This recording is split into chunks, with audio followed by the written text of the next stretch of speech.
Hello. Just a quick warning, this episode contains quite graphic descriptions of violence. Listener discretion is advised.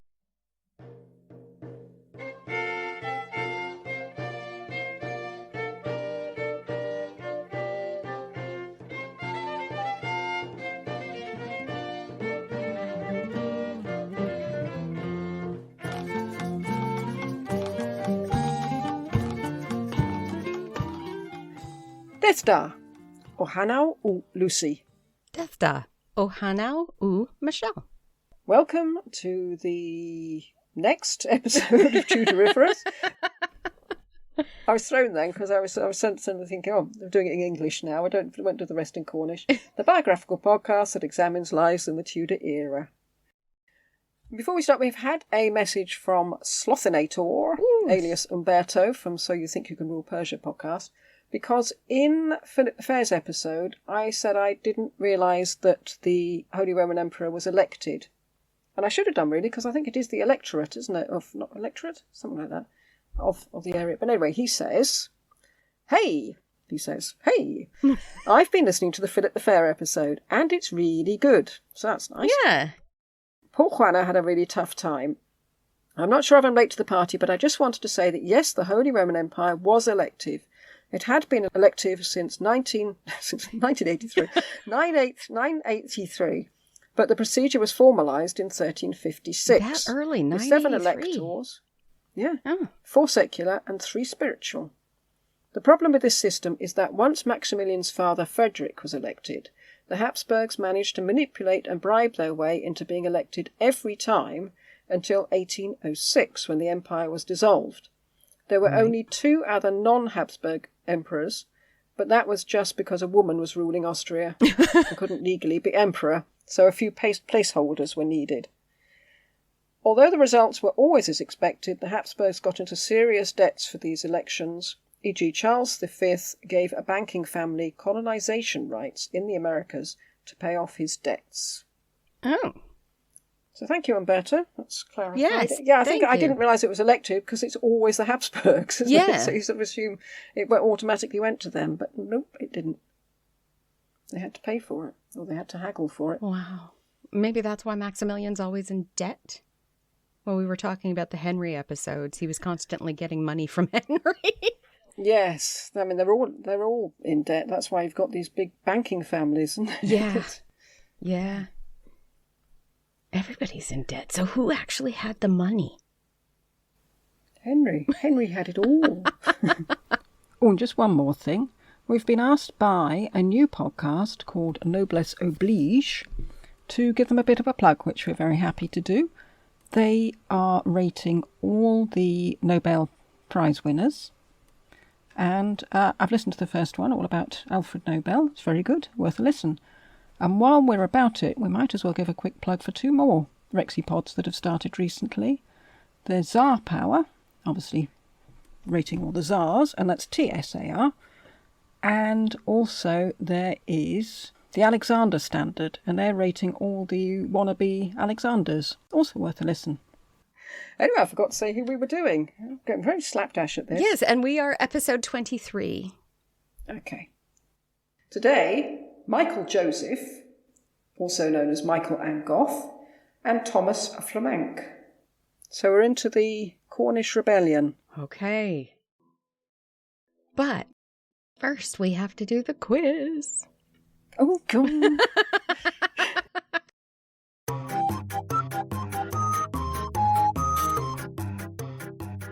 Quiz. See, you don't like it either. That completely slipped my mind. It's not too bad. It's just that you feel like you're going to sound like an idiot when you get them all wrong, like I do. Especially when you haven't done it for... Yes. It's been quite a while since we did Edmund. Yes, anyway, so this is Edmund de la Pole. Mm-hmm. Question 1. Why was Edmund so valuable to the Tudor pageantry? He was a good jouster. Yes. Is that it? It has 3 correct answers. That's one of them. He was a looker? He was flamboyantly chivalric. And he was a cousin of the Queen. All three of those could have been correct. Good job. Question 2. What was Edmund indicted for that made him first flee England? Murder. Yes. Murder, yes. Although he said it's not murder if they're not important. Oh, that was my second question. Why did he object to the indictment? Because it was just a commoner. Perfect. It doesn't count. In Edmund's negotiations with Henry, what made us think he was deluded? Well, I know towards the end he was in prison and he was still negotiating, as he seemed to think, from a vantage point of some sort of power. Yes. He thought he had something to trade and he didn't have anything to trade. You're in prison. You've got nothing. Everything's been taken. Why are you doing this? Yes. All right, I'll come back if I can have the dukedom and the money and the land. Yes. That's my final word. Oh, man. Yeah. What was it? Final question. What was it in Edmund's writing that was such a struggle for me to read? Oh, he wrote in a broad Norfolk accent. Yes, he phonetically wrote his accent. Oh my gosh, that's going to haunt me. I felt so confident and so happy. I was like, yeah, I get to read letters. This is awesome. Start reading it. What is this? Especially if you've no idea what a Norfolk accent sounds like. Not at all. And I had been going with the idea the reason I was good at it was because of the Paston letters. But the Paston letters are more along a Londoner accent, which is how everything, all of the court rules and everything were written. So in my head, like now, everybody uses the same spelling. Yeah, no. Yes. Well done. 5 out of 5. And you were worried. That is enough of that. Let's crack on. Right, let's go to Cornwall. Why not? It's lovely. Come with me, if you will, to Wolf Hall by Hilary Mantel. Quote, he, meaning Thomas Cromwell, who always calls him he, Okay. remembers the day they heard the Cornish army was coming. He was, 12?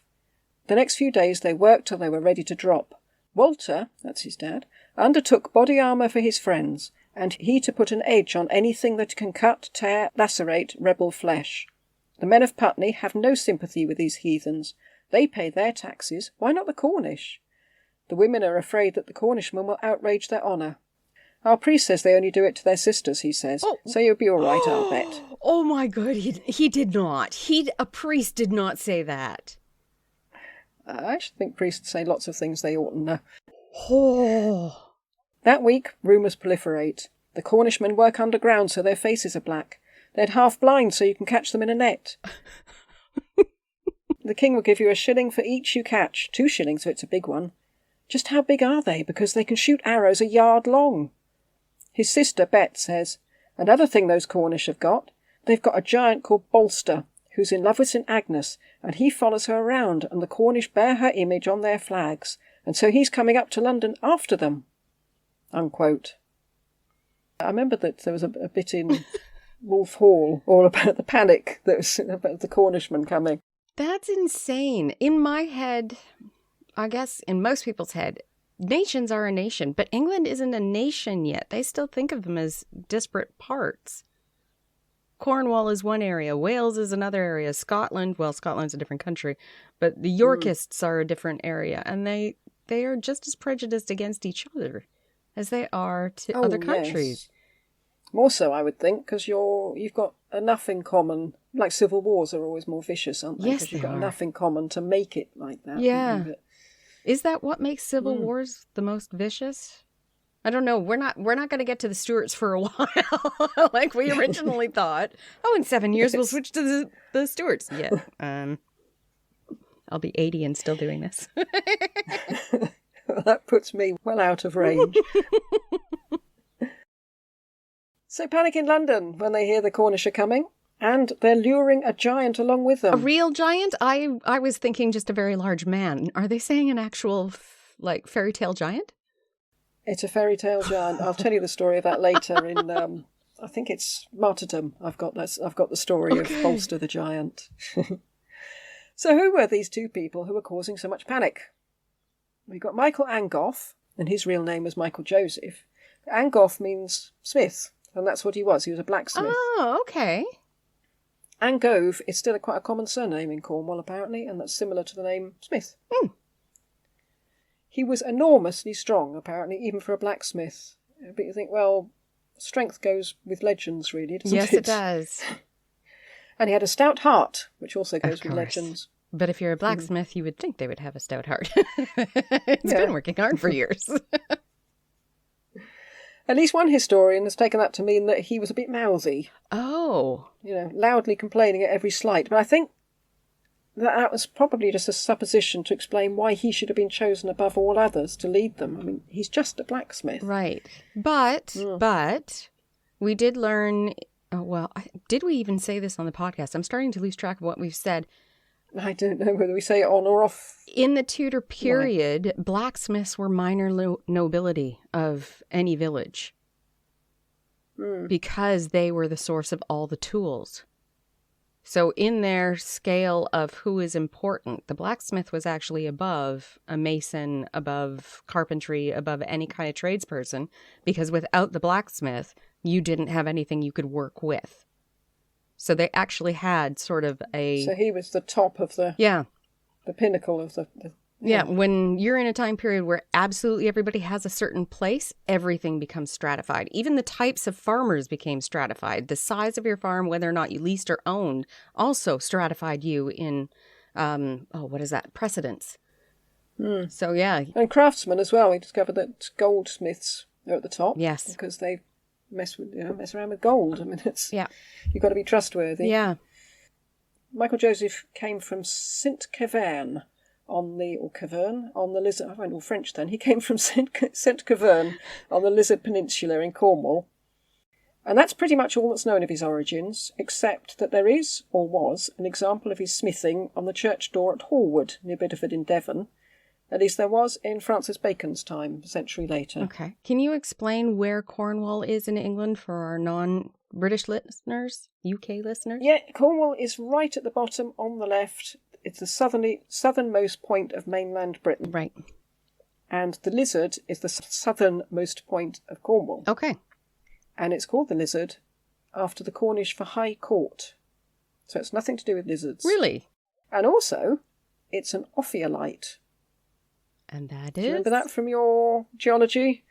It's normally, if an oceanic plate hits a continental plate, it gets sucked down under. Yes. And it goes back into the mantle yes. or the crust, and it sort of gets mixed up, ready for next time. Yes. But on certain places, the oceanic plate rides up over the top of the continental plate. Yes. And this is what's happened at the Lizard. Okay. So it's an ophiolite, so you can find really interesting rocks there. Mm-hmm.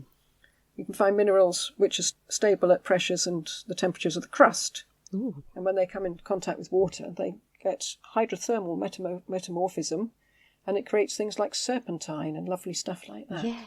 So if you're interested in geology, go to the Lizard Peninsula. Anyway, that was a little sidetrack. Thomas Flamank. Who knew you'd learn geology on a history podcast? But it is important because we'll be coming to, if we do get to the Stuarts, we'll be starting to talk about the fossilized remains that were found by female people. Ah, yes. Mm-hmm. Little Miss Anning. Mm-hmm. Not that far from here.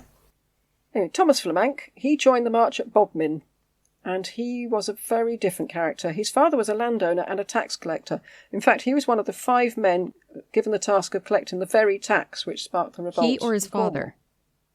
His father. His father was. So he's going against his own father?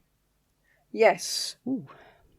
Well, we don't know whether it was a sort of father-son thing or whether he just thought, that's not fair. I'm not putting up with this. But he was a lawyer, and he practised in London, so he was quite a different character to Michael Joseph. Right.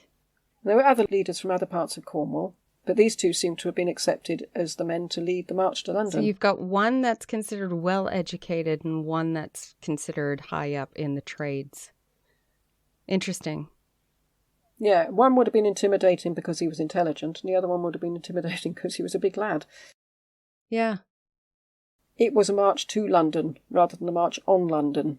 Certainly at this point, we can decide later what happened to change this and whose fault it was. By that you mean it was a peaceful march? Just a march Right, to protest. the town of London. Okay. Yes. As far as we can tell from what sources there are, the plan was just to go to London to explain to the king why Cornishmen shouldn't pay this tax, and that his underlings, Cardinal Morton and Sir Reginald Bray, were to blame for this uprising. I don't doubt that. Yes. Well, that's all right. That'd be okay. Won't you just pop up and have a little chat with Henry? Yeah. And he just says, "Oh, you've got a point there. Well, no more taxes for you." Yes, you're fine. Yes. Well, we'll see. But this was a sensible move on Flamank's part, because to criticise the king himself would have been treason. So it's much safer to go after his men. Right. And in fact, everybody does that, Yes. don't they? Perkin criticised the men, and because people very rarely criticise monarchs. It's much safer to say he was badly advised, I think. Flamank told his followers that they should not damage any creature, which is nice. Mm-hmm. But as Francis Bacon said, it was, quote, as if he could tell how to make a rebellion and never break the peace. Because Bacon, I think, could see that if you're leading thousands of people, you can't always be responsible for what they all do. No. I mean, you know this from protest marches and things. Some people go home thinking, well, that was nice, and then look at it on the news and discover that apparently they're a violent mob. Yes. And it only takes one or two just to do It does. something bad that then amps up other people. Yeah. Well, this seems to be what's the case. I mean, it was an entirely peaceful march, apart from one incident we'll come to later. Apart from that, it was miraculously peaceful until they reached London, and then it all kicked off. But the London Chronicle said, this was their outward colour. What their inward intent was, God knoweth. But what have ensued of like business as evident as by Jack Straw, Jack Cade, and others. Why do I recognize Jack Cade? They both did sort of peasant rebellions. Yes. And I presume they meant by this that during the Cade revolt, the peasants claimed that their intentions were peaceful, but once they reached London, they started looting the place. Yeah. Until they were driven out by Londoners. So you can see why they were worried. Yeah. And they didn't have a giant. No. So. Oh, no. I can't believe they said that. Every time we think we're getting closer to rational thought, something pops up like that. Having said that, I didn't come across anything about the giant in any of my researches. Oh, okay. So I think Hilary Mantel might have heard the story and sort of put it in. I mean, she's a novelist, so she's allowed to do that sort of thing. Why did the Cornishmen think they should be exempt from the tax? Well, part of it was personal. There was huge resentment against the actions of Sir John Oby, who was the provost of Glasney College in Penryn, and the tax collector for the area. The poor were meant to be exempted from paying tax, but some collectors were severe, and Sir John Oby was particularly so. And this zealousness by him might have been the reason that those in St. Cavern rose first. Sometimes it just takes one job's worth, doesn't it? I know of a bit of a legend about this, that apparently what sparked it off for Michael was that the tax collector, because he had nothing left to give them, was going to take his anvil, which meant he could no longer work. I didn't come across that at all. Okay. All right. Excellent. That was a legend. It's not actually written down in any history. I just remember reading a legend about the Cornish rebellions that's what originally sparked it off. It makes sense. I mean, that would be extremely zealous, wouldn't it? Yeah, you've just ruined this guy's livelihood. He'd never be able to pay you Mm. tax again. He was going to starve, and so would his family. But again, legend. I didn't find that anywhere historically. And the second reason was that they didn't see the war in Scotland, the reason for the tax, was anything to do with them. Too far away. They could hardly live further away from Scotland. Just to recap, Perkin had been welcomed by James IV of Scotland, and the two of them had already invaded England once. And that was the time when Perkin said he came in peace. James and his Scottish troops and his German mercenaries immediately started looting and slaughtering. Yeah. And Perkin burst into tears and ran back to Edinburgh. And I don't blame him, really. Henry was keen that James shouldn't be able to do that again, and so he petitioned Parliament to provide him with the money to raise an army against James and Perkin. In January 1497, the English Parliament had voted through a tax of 2/5 and 2/10 complete to be paid in May and November and then a further payment of £120,000. Now, to explain, I had to look up what this 2/5 and 2/10 malarkey was. Mm-hmm. This was the lay subsidy, standardised at 1/5 and 1/10, depending on whether you're a city dweller or whether you lived in the country, of the value of movable personal goods. So that does sound as if an anvil Might have been taken. I mean, it's not very movable, No. but it is movable. Yeah. I can't believe they taxed movable goods. I suppose you literally have to take them back with you, don't you? Yeah. You literally have to pile them on a cart and take them. Well, okay, in my head I was thinking that's silly, but I guess it isn't, because the majority of the peasantry didn't own land. So they couldn't do a land tax or a house tax, because they were... And they wouldn't have had actual money either. Yeah, so you'd have to specifically take goods and then sell them on to get money. Okay, that makes sense. Somehow that seems worse than paying money in tax. It really doesn't it? does, especially... Actually taking your stuff. Yeah. Like, you don't need that hoe because you're just hoeing the land every single day, so we'll take the hoe. Yeah, I mean, it's a huge imposition, isn't it? Yes. 1/10 of your stuff for a battle up in the north somewhere against someone you've barely heard of. Yes, you don't need that kitchen table. Thank you for the kitchen table. Weird. Usually the poor were exempt from the tax, but it's not necessarily the case this time. Because they needed all the money they could get. Yeah, you notice the word lay as in the lay subsidy. Yes. Which implies that the clergy would be exempt from taxes, but as we'll see later, this was not the case either. Really? Okay. That's surprising. Flamank argued that the extra money should be raised by a scutage levy on the nobility of the northernmost counties. Mm-hmm. And scutage was the money that a vassal paid to his lord in lieu of military service. Yes. So I don't want to go to war. I've got a farm to run. I'll give you money for mercenaries. Yeah. But if an army was to march from the south to fight the Scots, surely the wealthier families that lived near the Scottish border and would benefit from the war should foot the bill. Makes sense. I mean, what does it matter to someone living in St Ives whether Berwick is English or Scottish? Yes. I don't know. I guess that's, again, a nationality, the lack of nationality. Now, if they're hitting anything in your country, the whole country would rise up and help. But at this point, because they are such disparate parts, well, no, they're different people. I don't want to help them.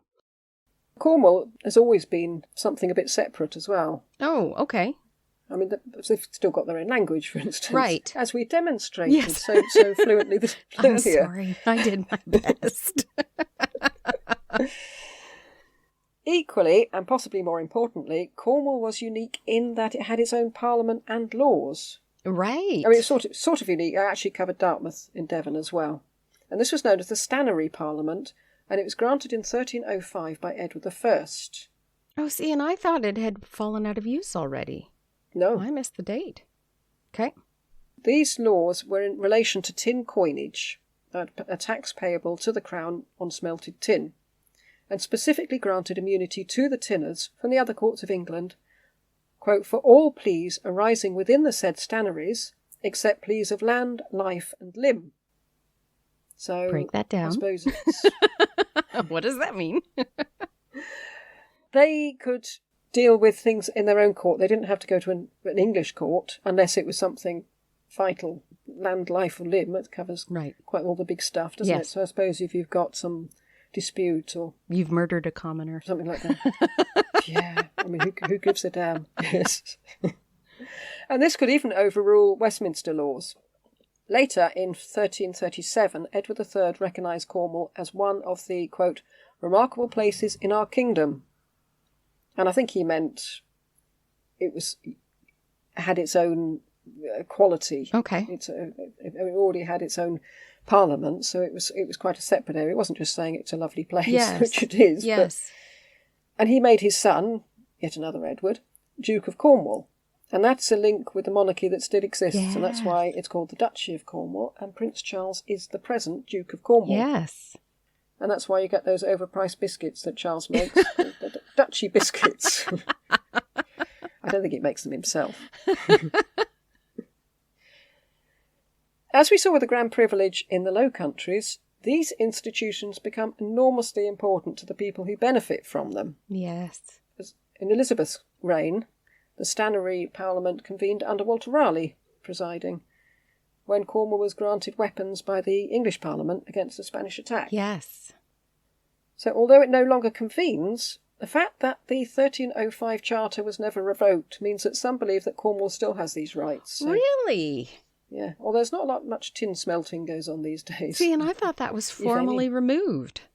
I didn't Apparently realize it was not. still going. I don't know if anybody's tried in court to get their rights, but... And it's incidentally, just to show how important tin used to be to Cornwall, it's thought, although admittedly it's not definite... Wasn't it their main resource was tin? The tin Yes, mines? but also Britain got its name from the Latin word for tin. Yes. So, yeah, the Romans just named it that place where they get Tin. tin really. As we said in Philip the Fair's episode, you would mess with these institutions at your peril. In 1496, Henry introduced changes to the Stanary system. Of course he did. The Cornish either didn't accept the changes, or possibly some people inadvertently broke the law through not understanding or knowing about these changes. Yes, because communication wasn't very reliable at this point. Yeah, but that did mean then that Henry then could suspend the Stanary Parliament completely. Really? And the tin miners and smelters lost their rights, including those concerned with taxation. Oh. And then just the following year, Henry clobbered them with a tax to raise an army against the Scots. I would have gotten rid of it. Give me money. Yes. Now, can that have been a coincidence? No. I wonder if he came up with that himself or if Reginald Bray was the one who decided on that. Reginald Bray, if we remember from the Dudley and Empson episode, was their precursor, who was a little bit moralistic compared to them, but we won't know that entirely until we actually get to him. We have not pulled him out of the box yet. No, only your cat's got them out of the box so far. I now have them separated like you suggested, so I have a bag of them somewhere, and I just keep that box full. And Jason finds them all over the house, but he gets so excited and has such a good time with them. We're not pulling them away from him. He can just have that. You're talking about the cat now, aren't you? Yes, not Jason. not the husband. Oh, he gets so excited I can't remember. Oh, man. So, 1497, about 6,000 Cornishmen set out from Bodmin, and they marched across Cornwall and then crossed the River Tamar over the Polson Bridge. That's a good number of people people. as they went. Well, by the time they entered Devon, there was 15,000 of them. Wow. And when they got to Exeter, they were expecting to be able to walk straight through, but the gates were closed to them. The Mayor of Exeter, John Atwill, called upon the local gentry, including the Earl of Devon, Edward Courtney, to protect the city. Apparently most of the gentry weren't that keen to get involved, although Courtney himself was obviously up for it, because in the receiver's accounts for Exeter of that year, it includes an entry for the cost of men riding with the Earl of Devon against Michael Joseph and his fellow rebels. Oh, so they were reimbursed for their money. That might have been why nobody wanted to get in there. They didn't want to spend the money. Quite possibly. Maybe they didn't really see them as much of a threat. Yeah, they're just peasants. They're only passing through anyway. They were on the way to London. Yes. They probably thought, yep, keep walking. Yeah, you can go around the city. You don't have to go through. Well, a compromise was made between Flamank and Joseph and the mayor that the leaders of the march could go through the city, but the rest of the men would have to walk round. Oh, well, there you go. Yeah, I thought it was a bit pointless. Why didn't they all walk round? Why don't you just... I suppose they were making a point, weren't they? Probably. But apparently they shouted abuse at the mayor as they walked past. Oh. So perhaps that's why they wanted to walk through. So up until they reached Taunton, there were no incidents, as Flamank had said there shouldn't be. However, when they reached Taunton, they killed and dismembered a provost. Oh. Anyway, on to Wells. What was it that he did that got them going? I don't know. Maybe he threw abuse back. Well, he was called Provost Perrin, and he was a commissioner who collected the tax. Ah. That might have just been the reason. Well, the dismembering of a provost isn't mentioned in any of the histories of Taunton I read, and I must admit I did plan to go to Taunton. It's only 10 miles away. Oh, and look at the records. And well, look at the records and go to the museum and see if they got any... But I must admit, I just didn't get the time. And it's awfully hot today. That is the one thing that makes me jealous during this podcast is you were there. So I'm like, okay, there's a church here. I wonder if they have records online. No, none of them do. You know they have the records, but they don't put them online. You have to actually go in to read them. Yeah, I should have done. But time sort of crept away and then suddenly we're recording and... Yeah. Most people, I don't think, realize how much time it takes to put these things together. Francis Bacon just says, the people upon these seditious instigations did arm, most of them with bows and arrows and bills, and such other weapons of rude and country people, and forthwith under the command of their leader, which in such cases is ever at pleasure, marched out of Cornwall through Devonshire to Taunton in Somerset without any slaughter, violence, or spoil of the country. So far peaceful. Unquote. Yeah, and that's it. He tells us there was no slaughter other than in Taunton. Other than that. He doesn't mention that there was horrific murder in Taunton. Oh my goodness. You know, it's funny. You think about it, and an army with swords is an army with swords. But people with like bill hooks and everything seem a little scarier. I would be a bit wary of someone with a bill hook. They can be very sharp. Yes, they can. And all different shapes depending on where you are. And these are people who've grown up using them. Yes, So. they are very efficient with them. There's confusion about whom they dismembered as well. I mean, one source says Provost Perrin, but the other one says our old friend Provost Oby of Glasney College. Oh. But then what would he be doing in Taunton? So there's a strange lack of information, given that somebody's died. It's quite a momentous occasion, Yes. I'd have thought. Anyway, after Taunton, they reached the lovely city of Wells, where the only nobleman to commit himself to the uprising joined them. James Touchet, Lord Audley. Really, touche? Touchet. I should imagine it's Touchet, and not, it could be Touchet, I suppose, but I should think, I'll go with Touchet. We talked about him before, and we were wondering what made him side with a bunch of what he would presumably have seen as peasants. Oh, right, I remember that conversation. Was it that he saw the validity in their cause and felt that he could use his noble status to give them support? Hmm? Was he a closet Marxist? I don't know. But no, it wasn't that. Money? It was the old story. He was another William Stanley. He felt he hadn't been rewarded enough by Henry, and so was rising against him for his own reasons. Oh.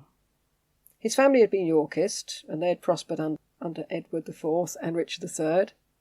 When Audley was a child, he'd been made Knight Bachelor by Edward IV. But once Henry was on the throne, the Touchets were no longer top dogs. And James Touchet was given the baronetcy on the death of his father, but not enough for him, apparently. No, of course not. The entitlement. The entitlement Yes. But they seem to hit a glass ceiling, the Yorkists, don't they? Henry lets them have a certain amount. here. Yes. And then... Just stops them all. thinks, Nope. yeah, There you go. I've got people of my own. Audley had accompanied Henry to France in 1492, but that might be another reason for his disaffection, because Henry came out of it with a nice little nest egg, Yes. and that, which kept him going for years. didn't Yes, it? he did. But Audley was probably out of pocket. And never got paid because Henry didn't really pay for that because that was expected of you. Yes. In 1496, he was compelled to contribute £200 as part of a bond guaranteeing the loyalty of another Yorkist, the Marquis of Dorset, and that's Thomas Grey, the son of Elizabeth Woodville and her first husband. Yes. We got him on our list. I'm quite looking forward to him because he's one of these people that bounce up from time to time, do something a bit weird, Yes. and then disappear again. Yes. You think, oh, that was interesting. Where did he go? So we'll be able to put all the bits together. Audley was then called upon to collect the taxes and provide 100 men for Henry's Scottish campaign. But I still wondered what could still possibly be in it for Audley to join this bunch of ragtag Cornishmen. Yes, what did he think he was getting? Because he wasn't joining with other noblemen. Wasn't he sort of No. a one-off? Yes, we'll see there was at least one more who was going to, but he was the only one who did. Right. We were confused about John de la Pole Jr.'s motives, but at least we could see that it was in his interest to follow Lambert Simnel, if only up to a point. Yes, and then The point being probably the point of the end of a sword. kick him out and be like, no, mine, thank you. So that there was something there. De la Pole could take over, but this march wasn't attempting to overthrow the king. No. It was quite the opposite. Yes, it was a peaceful march just to remove taxing. Yes. so far. Well, if we say peaceful after we talked about a murder, it was supposed to be peaceful. They did a bit of light dismembering when they got to Taunton, but then... Gross. Chop, chop. I must go to Taunton and find out exactly where it was done as well. There's probably a car park or something now, I expect. You might find there's an epilogue to this when I actually finally get to Taunton. It's only 10 miles away, but I never go there. That would be awesome. And last week on... I could take my phone. I could do a film of where it is. Yes, so how could Audley possibly benefit? If the Cornishmen got what they wanted, Audley would still be suspect for having sided with them. And if they didn't get what they wanted, which, spoiler, they don't, Audley could find himself in a very nasty position. Which he does. Indeed he does, yes. Indeed he does. And there seems to be no benefit for him either way. However, he may have been reluctant to raise taxes and troops in the area, since he may have a hidden agenda, which could make all this clear. Because everybody we've come across so far has a hidden agenda, apart from poor little Edward in the tower. It seems he was a supporter of Perkin Warbeck against the king. Oh. Well, I don't know how much he was actually in favour of Perkin. It may have been like many others, he was just against the king. Yes. And by joining the Cornishmen, he was helping divert Henry's troops away from Perkin, and by not raising the taxes, he was diminishing the amount of money available to the king to raise troops. Got it. I mean, it seems quite a convoluted way. I'm just going to bring these Cornishmen up. I just wonder if he heard about the march and thought, I could use this. The other possibility is that he was in it with maybe Flamank. Right from the beginning, but that just seems... Would Flamank really have brought 15,000 Cornishmen like lambs to slaughter just for the purpose of giving Henry something else to think about? It just seems unlikely. So I think that Audley must have... Is it unlikely, though? Because we do know that they did not value peasant lives at all. It just seems odd. I can't imagine Audley and Flamank getting together and saying, right, okay, you bring as many Cornishmen up from Bodmin as you can find, and I'll join you at Wells. Yeah. And then we'll go up to London, and they'll have to get the troops to come and fight us. It seems more likely that Audley heard about the march and thought, right, I know what I can do. Yeah. This is going to be great, he thought. Yeah. This is going to be brilliant. Less a conspiracy and more just one person taking action. Yeah. That's my feeling for it. It just seems too far-fetched. Maybe not, because we've come across some bizarre intrigue before, haven't we? Yes, we have. Well, that's why we've got the factor intrigue, because there's so much of it about. Yes. It seems he was fighting a renegade action in Perkin's campaign. But I wondered, did Perkin ask him to do this? Did he know he was doing this? Probably not. Perkin didn't seem to know anything. Well, I mean, Perkin's backers. But at least Audley had military experience, which is more than the rest of them. Yes. Yeah. After Wells, they marched to Salisbury, and then they decided to make a detour to Kent, which is a hell of a detour, having heard that they were usually up for a bit of insurrection. Okay. But as we know, in 1495, they had sided with the king against Perkin when they massacred his troops on the beach and lured them there with the promise of free beer. Yeah. Free beer, I'm going. They showed... Oh, free beer, come on. Who wouldn't? They showed no signs of wanting to join the Cornishmen. In fact, they stood against them, which must have been a huge disappointment to Flamank and Joseph, and it was definitely a huge disappointment to the rest of the Cornishmen too, because Francis Bacon reports there was an exodus from the Cornish army following this, if it's right to call it an army, which it wasn't really. And apparently their numbers went down to 9,000 or 10,000. But I thought, what did these people do? Did you just walk home? I mean, they're in Kent. You can't get much further between Kent and Cornwall. Yeah. They must have just walked away. They would have to. Well, they would have walked there. I would assume they would remember how to walk home. And if they're leaving in such large groups, it would be safety in numbers. It would, although presumably if they're leaving in large groups, the rest of them might sort of detain them and say, you're not going anywhere. Right. You're not leaving us in the lurch. I don't know. I don't know either. It just said they left. So that was all the information. I thought, what do you do in those circumstances? I don't know. Right, I'm going home. I'm going to walk hundreds and hundreds of miles back again. Yes. And I always wonder, especially with peasant revolts, okay, you are in some years desperately living hand to mouth, and you've just left for an extended time period. You've just reduced your ability to provide food for yourself and your family. How do you recover that?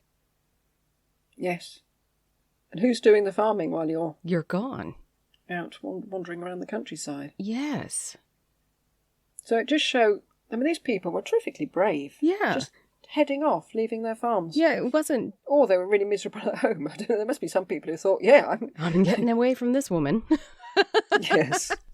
Do we have any word on if any women went? Because in some peaceful marches, we do have records of women being part of the did. I can tell you, there were 69 of them.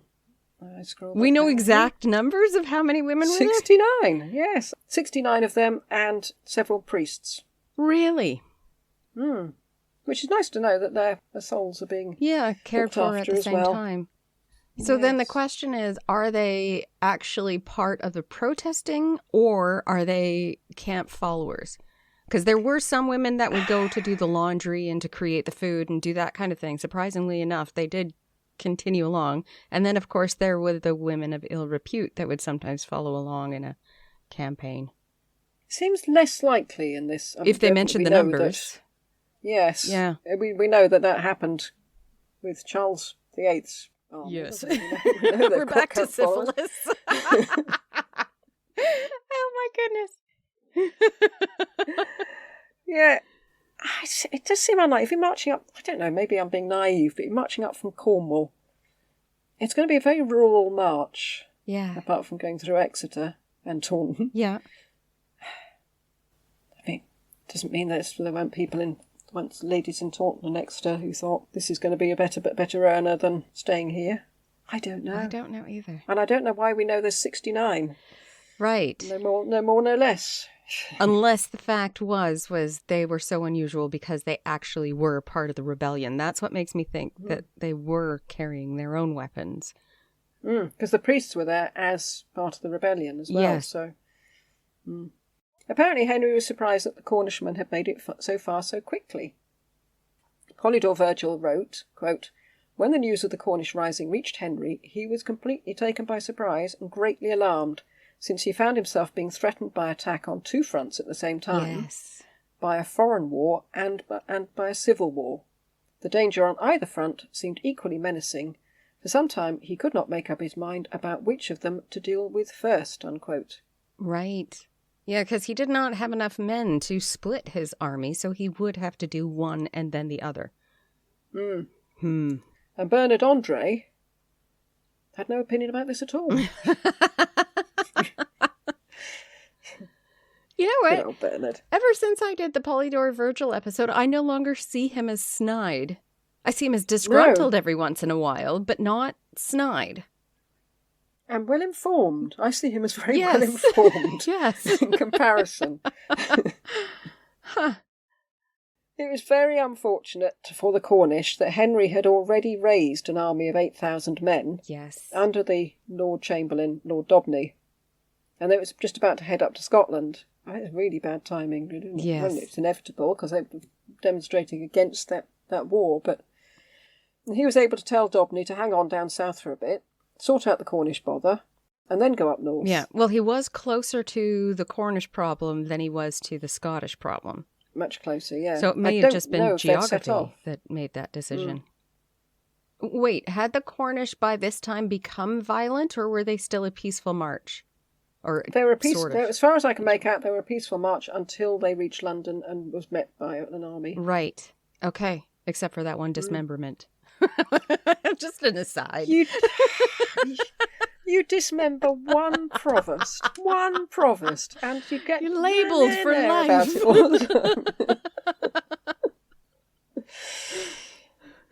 Henry's plan was to let the Cornishmen reach London, where they'll effectively be trapped, because they'll be a long way from home, there'll be no escape, Yeah. they'll be exhausted after the march, and they wouldn't be able to call on reinforcements since the Londoners, as we've heard, are terrified of them. Yes, and we don't know what kind of supply train they had. I would imagine they would have none. It's not like None, I wouldn't they're have thought. regular army people.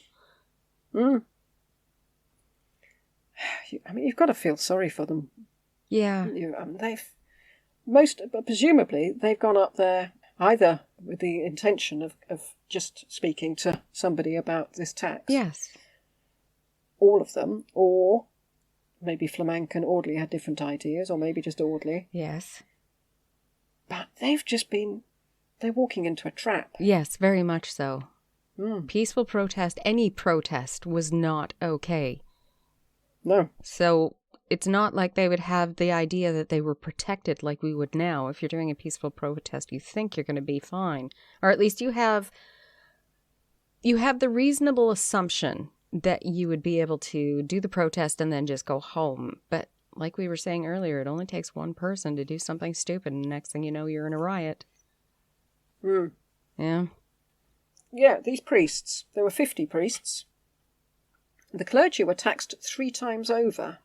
Ooh. And we've come across this before in Henry's reign, that there was a lot of discontent amongst the clergy against Henry.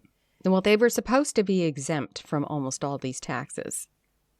So, again, I'm entitled, and you can't take the money. They were taxed once for the loan in anticipation of taxes, which sounds very Dudley and pardon? Empson, doesn't it? But it's a bit early. It's a bit early for Dudley and Empson, but it sounds like the sort of thing they'd do, doesn't it? Once for their parliamentary taxes and once for a special clerical tax. So it seems that they do have a point. Yeah. Now, a good question would be, okay, so you've been taxed based on the value of what you could provide. So they take that money. But then do they tax you on the reduced amount of what you ended up with, or do they tax you again on your original amount of value? Then that really is triple I bet taxing. it's the original amount. Yeah, I bet anything it was. Yes, You good have point. $100,000. We're just doing a round number. So we're taxing you on the $100,000 of $10,000. You now have $90,000, but we're taxing you on the original amount of the $100,000. So that's another $10,000. Yeah, it'd be quite interesting to do Reginald Bray to find out just. He is in our list. He is in our list. I hope I don't get him. It's your turn to have somebody that depressing. Yeah, I mean, these poor people, they got marched all the way to London. It's a hell of a long way. Yes. And they're just face to face with a fully trained army of 8,000 men, plus another 17,000 who were retained to protect London. And they were just a few days away from meeting these soldiers Goodness. at the Battle of Blackheath, That is so... otherwise known as the Battle of Deptford Bridge. And I set the song we'll hear at the end of the episode to a tune called Blackheath. Oh, how appropriate. Yes.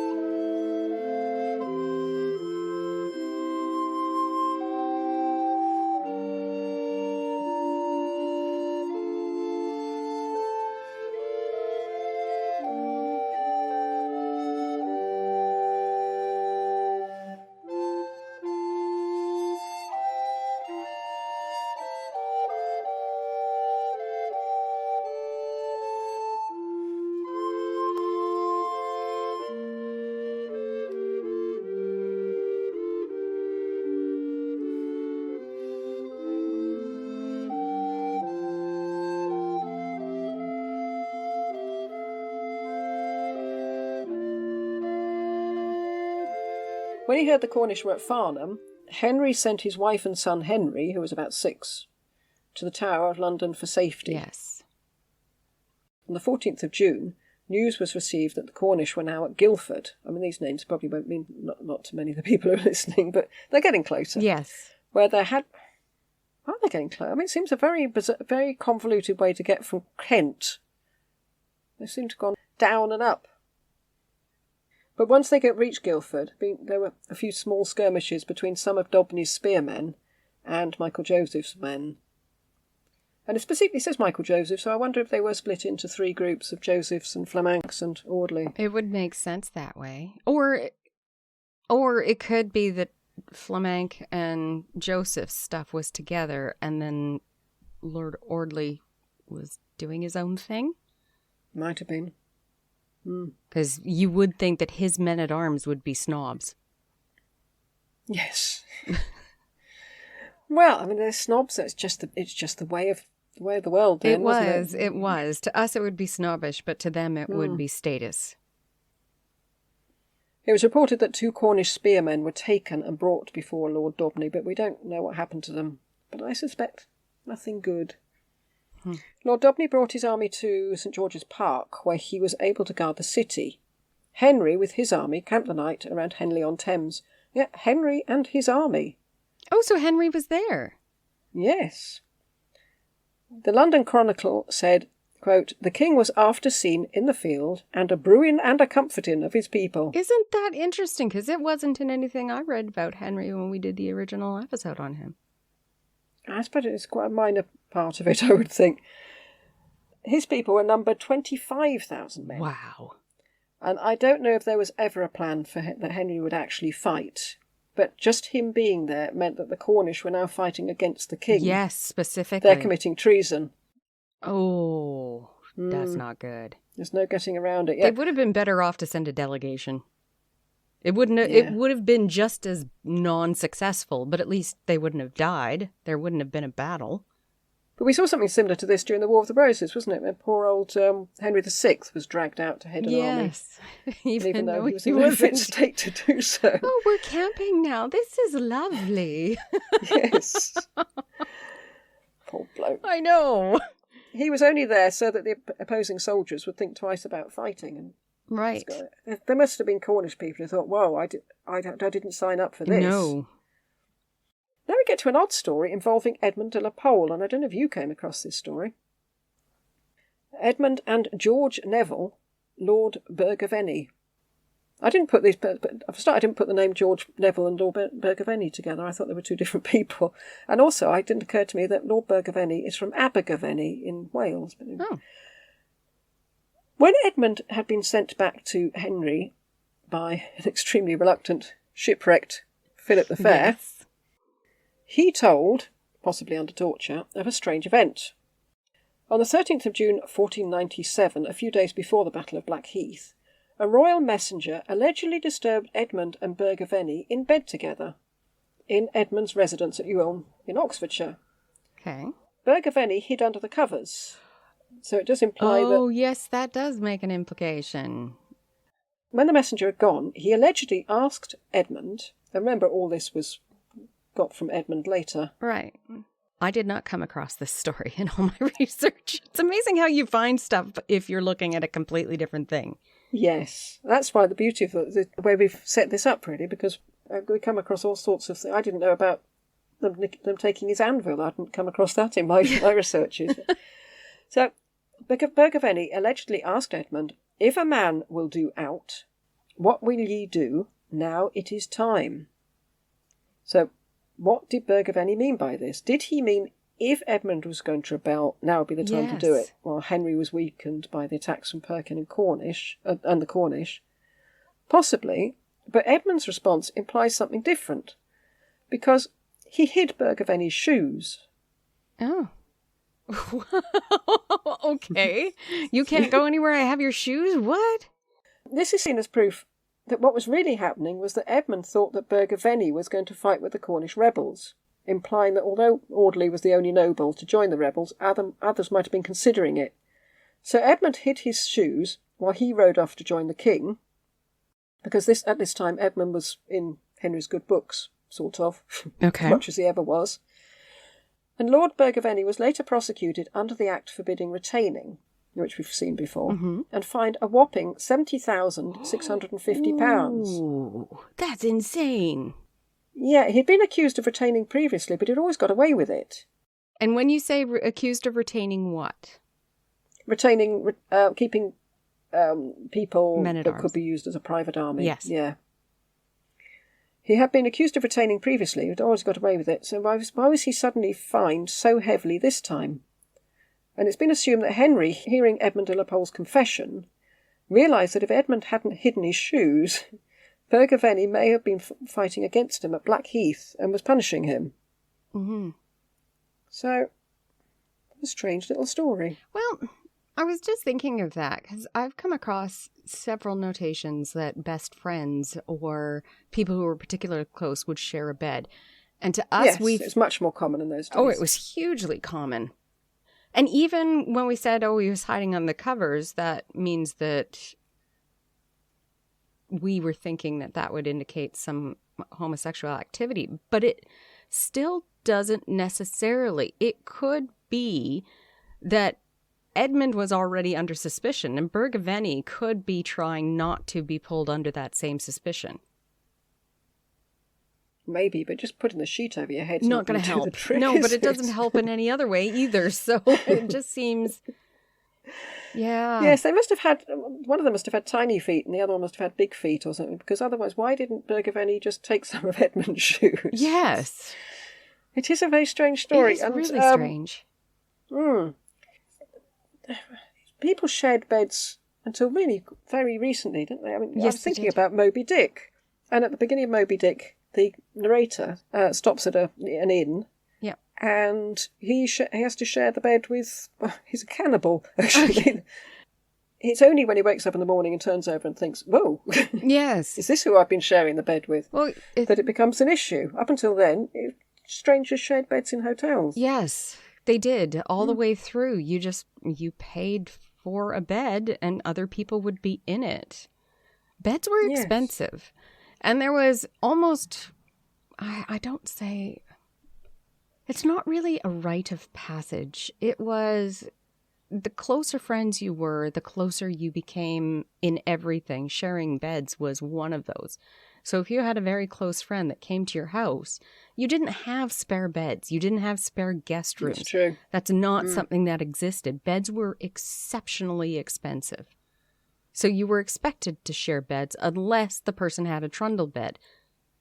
A trundle bed is like a low-slung mattress that's on casters that you can roll under the bed during the day while you're using the room. But even then, those were expensive because they were made of wood. And wood back then was quite expensive. And you had to pay for the time. That's why people left their beds in their wills to their favorite people in the house. Or just their second best bed. Or second best bed, yeah, from William Shakespeare's wife.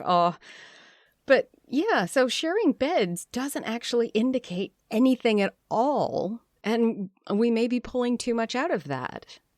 No, I was just interested in the fact that, well, mainly I was interested in the fact he hid his shoes. Yes. I mean, was that a foolproof plan to stop?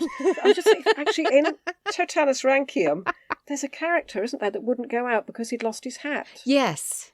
And he was shouting out of the window, "Bring us a hat, I can't get out." I can't get out. I remember that. I can't remember who it was. Probably.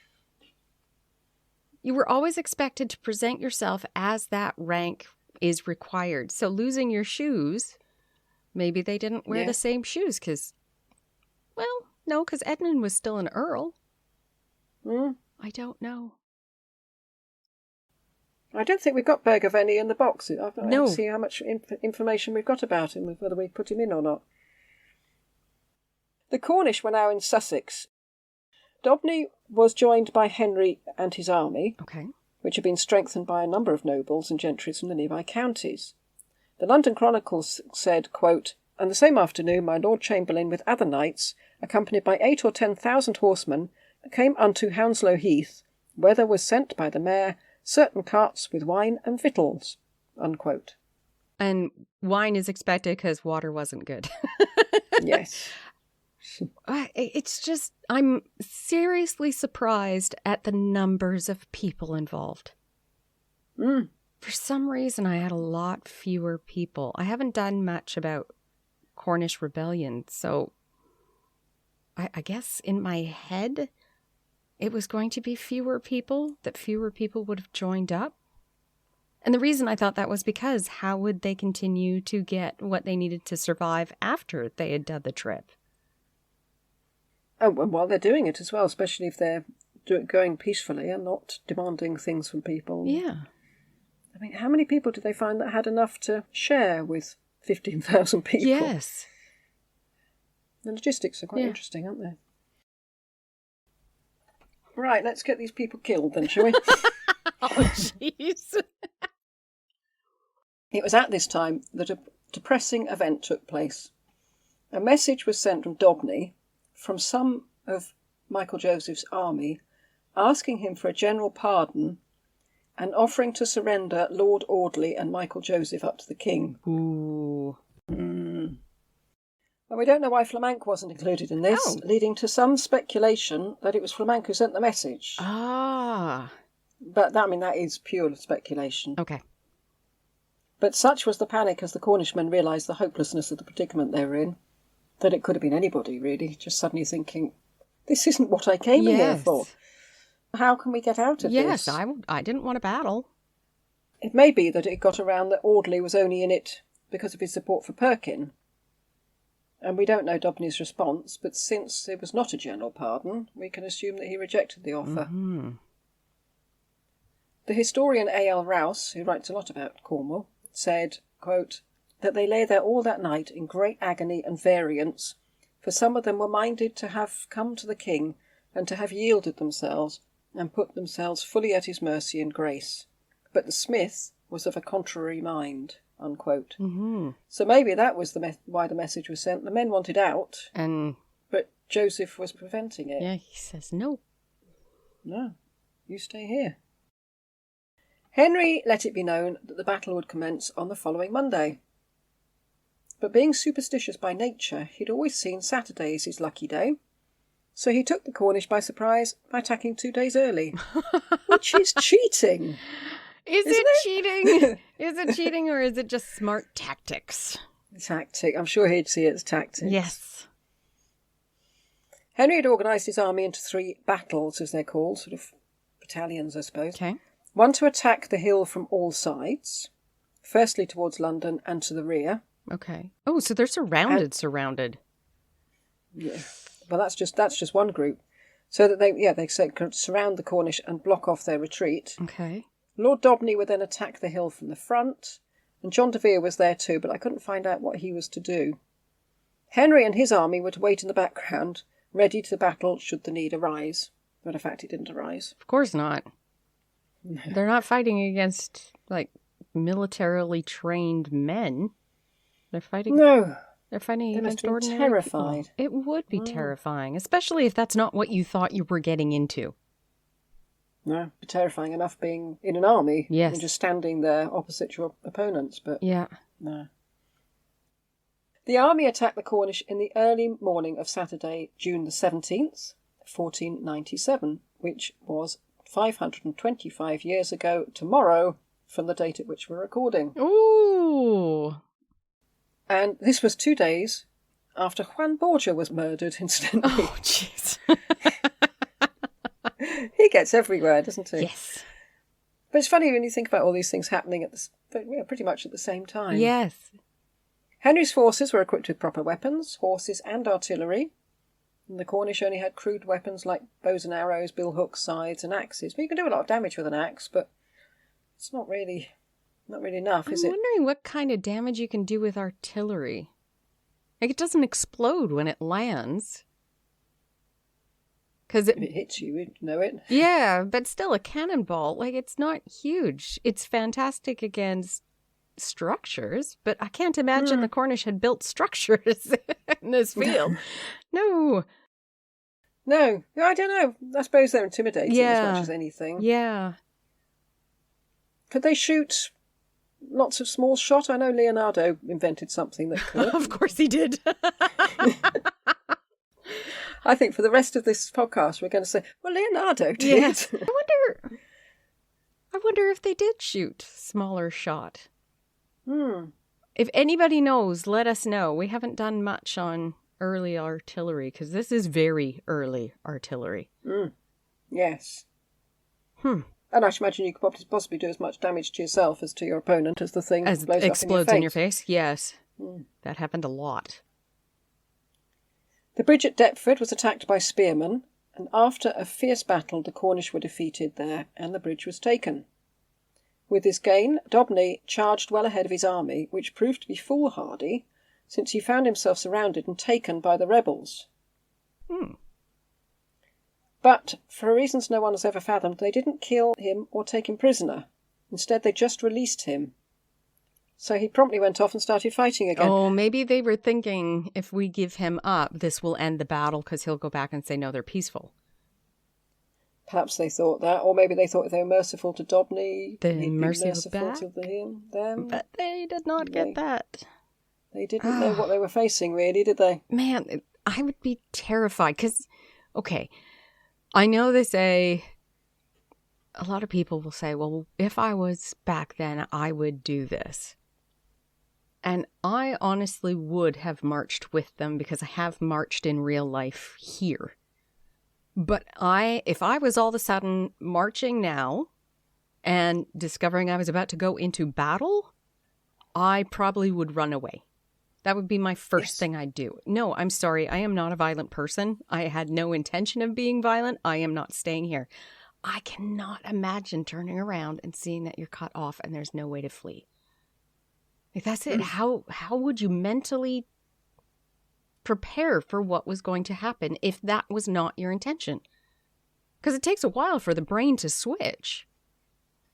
It's the whole situation is really, really horrible. Yeah. Really horrible. I'm just putting myself in their shoes and so just desperately thinking sorry for them. The terror, the absolute terror.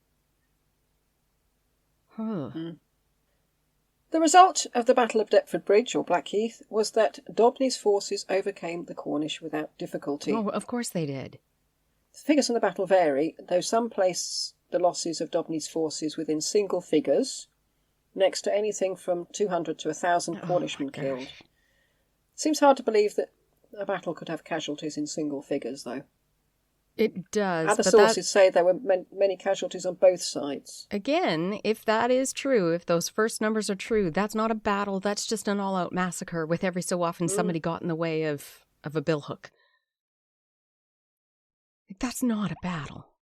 Francis Bacon said they were, with no difficulty, cut in pieces and put to flight. Oh, goodness. Flamank and Lord Audley were captured on the battlefield. Joseph fled to Greenwich, but he was soon caught too. The London Chronicle said, quote, "And this done, the king rode to the place where they had pitched their field, and at about 2 o'clock that afternoon he came over London Bridge, where at St. Magnus Church the mayor, with his brethren in scarlet, received him, to whom he gave cheerful thanks for his good diligence for keeping and ordering the city, and for the plenteous victualling of his ost." And I don't know what ost means. Horse? Host? I wasn't quite sure. I don't know what ost is either. And the book I was reading didn't tell me. After which, thanks given, the same king, with his own sword, which was girt about him, he dubbed the mayor Knight John Shah. And so from thence rode unto Powlis, which I assumed is St. Paul's, and there offered. Because you do that after a battle, don't you? You hand over your standard or something, don't you, for the blessed. And from thence he went to the tower where he lodged, unquote. I recognise the name Shah, S-H-A-A. So I checked. John Shah, the mayor now, is half-brother to one Rolf Shah, who achieved fame when he preached a sermon in which he dropped the bombshell that Edward IV had been betrothed to Eleanor Butler, and was therefore his marriage was to Elizabeth invalid. Woodville was null and void. Yes, right. And the children were bastards. Right. So that was his brother-in-law. Huh. Now this is a weird thing. There's quite a lot of weird things in this, but this one baffled me. Following the battle, what happened to the Cornish prisoners? The London Chronicle states that they were sold into slavery. Really? Quote, "And forthwith was proclamation made through London that any man having any prisoner should bring forth the prisoner and his name by 9 o'clock on Monday morning." Sorry, by 9 of the clock on Monday following. Sorry, I went all modern then, I don't know why. "And every which of them, so having prisoner or prisoners, should have his prisoner or prisoners restored, or else competent reward for them. And after was divers of the said prisoners sold, some for 12d, and some for more," unquote. They actually, I thought slavery was legal in England. That's what I thought. I looked it up and it seems a bit hazy. I read that the slavery in England was abolished by a charter of emancipation in 1381, And that's the time of the Peasants' Revolt, so that was a concession made by Richard II. Yes. But apparently these concessions were later rescinded. Really? Hmm. So then Catherine probably did have slaves with her when she came to England. Quite possibly. But also, was it normal for people just to catch people and hold them until they could get compensation for them? But if not, where were they put? I started thinking, what did you do with them? If you were an ordinary soldier, did you really just take prisoners and walk off with them? Romans did. And where did you put them while you... Did you carry on fighting? You know, you stand over there in your little... This is my little group here. Yeah. You stand over there. I'll go back and get another one. Ah, those are logistics. I have no idea how that would be answered. Or was it more along the Roman lines where it was divvied up after the battle? I don't know. Right, we need an episode on this, don't Yes, we do. I'm not sure where we'd find the information, though. The other Cornishman Henry sent home with a promise of forgiveness, but that wouldn't be before a heavy fine was demanded. Right. The fines on everybody came to the sum of £14,700. Wow. And that is £1,500 more than his expenditure on this battle and the one that came later in the same year with Perkin Warbeck. So Henry's made a profit on this war. Oh my goodness. So the people go because they don't want to pay tax, and now they have to pay tax and fines. Yes. Yep. Do we know how many people in Cornwall starved the next year? No. Oh, darn it. You always want to know how many people starve. Well, I do. It's just that we're talking about a single interesting battle, about but the it has ramifications of what's happened. Yeah. There was certainly bad feeling, as we'll find out later, but... And that bad feeling would last for a long time. And also Henry did send commissioners to Cornwall to check whether any that had been sent home were renowned troublemakers, because he was still holding the power of punishment or forgiveness over them. Wow. But if you think, had they killed Lord Dobney when they had him prisoner, maybe the outcome would have been quite different. Right. They wouldn't have been forgiven and sent home. Michael Joseph, Thomas Flamank and Lord Audley were brought before Henry and the council in the Tower and were tried. Of course. And on the 26th of the month, Joseph and Flamank were taken to the Whitehall at Westminster, where they received their judgment. They were guilty, apparently. Really? Guilty judgment. Yeah. Oh, I could not have Didn't see figured that that coming. one out. I thought for sure Henry was going to be merciful and said, oh no, I understand. It was a mistake. Yes. They were to be taken to Tyburn to be hung, drawn and quartered. Imagine hearing those words. Mm-mm. And this was carried out the very next day. Henry was wasting no time. Goodness. You know, he wanted to get it done and dusted because he needed to get up to Salt Perky now. And it was reported that when Michael Joseph was dragged through the streets of London on a hurdle, he shouted, "I shall have a name perpetual and a fame permanent and immortal." Very true. We're talking about him now. Yes, well done. Thomas Flamank's last words were said to be, "Speak the truth, and only then can you be free of your chains." Are you sure, or did they just beg for it to stop? Yeah, I don't want to sound cynical, but I wondered if those were last words. Yes. No. They do seem a bit too good to be true. Yeah. Or their last words were just, ah! Yes. There was, someone else who was hanged, drawn and quartered, Collingworth. He was the one who wrote the poem about the cat, the rat and Lovell the dog. All live under a hog or something, wasn't it? Mm-hmm. And he was hanged, drawn and quartered. And apparently he was taken down after being hanged, and they were just taking his guts out. And apparently he sat up, looked at it and said, "Jesus, what more trouble?" Oh, God. Yeah. I mean, anyway, this is getting very dark. Yes, episode, it is. So we'll leave Yes, it it is. If you're going to leave that in, we should put a little disclaimer at the beginning. There are certain sections that should be aware for children and people under the age of, 50? Well, yes, the next bit. The next bit. After Joseph and Flamank were hung, drawn and quartered, Henry was all for sending the body parts back to Cornwall as a warning. Yeah. And some sources, including the London Chronicle, said that Joseph's body was sent back to West Country, but others said that Henry was warned against it because it would stir up more resentment. Because it would be a martyr then. Well, he already is a martyr. Flamank's quarters were displayed on Ludgate, Newgate, Cripplegate and Aldwych Gate. And I thought, how would that be done? Were they nailed up? Or just dumped? Were there special receptacles there to put the body parts? They would often put them on spikes, so they would hang up where everybody could see them. If they were too low to the ground, then they weren't enough of a deterrent. So you'd have a leg on a spike? Yes, and from what I understand, in this time period and for a couple 100 years prior, those spikes were permanent. They weren't wooden spikes, they were metal spikes, and the body parts would rot and fall off. They wouldn't be claimed, really, unless there was one where somebody actually went and stole the head. The head of Thomas More apparently fell into his daughter's arms as she was walking underneath his spike. Yeah. She said something like, it's all too good to be true again. Yeah. She said something like, oh, if only I could cradle that head in my arms again, and it fell off into her arms. Yeah, that sounds more like folktale. It certainly does. But people did steal them to give them a proper burial. You don't want to look at your family's rotting head. This is getting very dark. Yes, definitely disclaimer at the beginning. Yes. Parental discretion is required.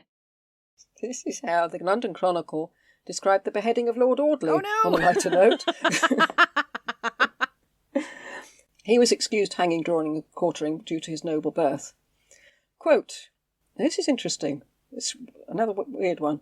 The same day, Lord Audley... Sorry, I said quote and then said... now quote. The same day, Lord Audley was brought to Westminster to receive his judgment, and after being sentenced was taken to Newgate Prison to spend the night.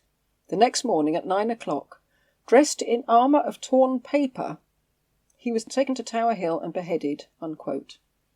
Armour of torn paper? Oh. Is that mocking him? I assumed it was a humiliation thing. Arthur Collins in the Peerage of England, 1709, said that he was transported to Tower Hill on display with his coat of arms painted on paper upside down and torn. Right, yeah. Which is a bit definitely different. Humiliation.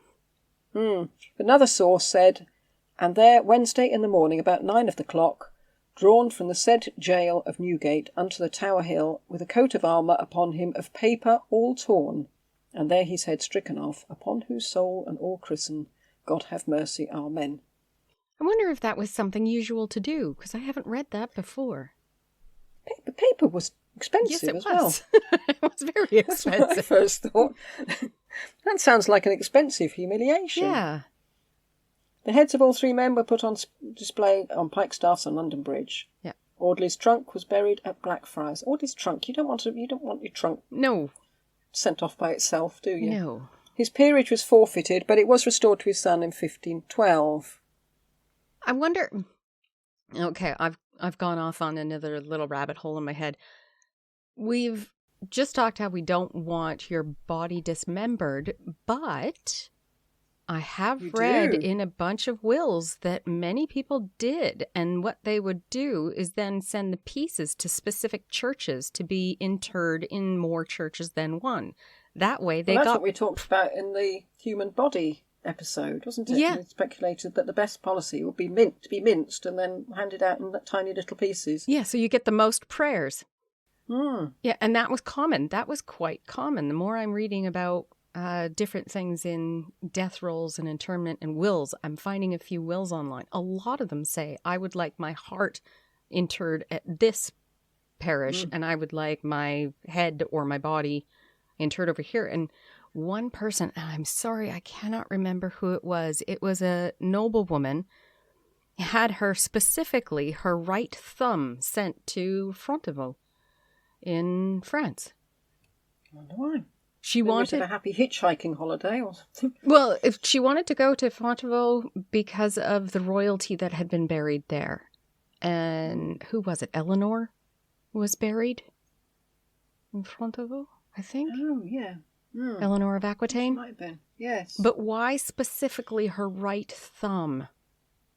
And this is one of those things where I've read it. I remember thinking it was such an odd thing, and you pop it in your head, but you didn't take notes. Where did I read that again? Oh. Yes.